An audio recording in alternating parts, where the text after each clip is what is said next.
Yo, Trip lang, trip. pakinggan nyo to. Bakit? Trip, Trip lang. trip lang. Halika na narang madali lang talaga. Pangako pagkatapos humihinga ka pa, dali na pare magliliwanag na. Kung di ka sasabay, maiiwanan ka. Ang isip ay wag na gawin pang dalawa, dahil isa lang ito. Ang gusto lang naman ito ay maging masaya. Para di ka mabato ay iwasan mo pag pananatili sa isang lugar. Ibig ko sabihin ay huwag ka papasakop sa takot, wag ka papasakop. Kapag nangate, di ka matito isipin mo. Pinipad sa lahat ng karanasan mo dito sa mundo. Bilang tao, gano'n pa rin hindi nagbago. Pinakamasaya yung di pinlano. Kasi pag Di mo ka alam, nakakatakot pero exciting naman. Yeah! Sumabay lang sipat na ng bahala. Oras na subukan ang di pa nagagawa. Minsan lang kaya magpakaligaya.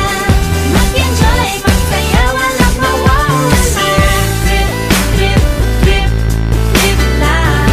Trip, trip, trip, trip may lang. gusto kong gawin pero nangangamba na baka mga tao'y tawanan ka. Nais kumanta pero di mo forte. 5 piso lang naman ang karaoke. Go, basta sa bakanting lote. Joke, galingan kahit konti. Kahit rip, bigay lahat sa ginagawa mo. Na sa ganun ay walang masabi ang ibang tao. Sa ginagalawa nating mundo ay maraming loko-loko. Hindi mo naman inaano ano ba talaga ang kailangan nyo. Siguro ang trip ko'y trip nyo rin. Hindi nyo lang magawang gawin. Kung ganyan na sakyan mo na lang, wag ka na mag-alala kung saan ka dadalhin.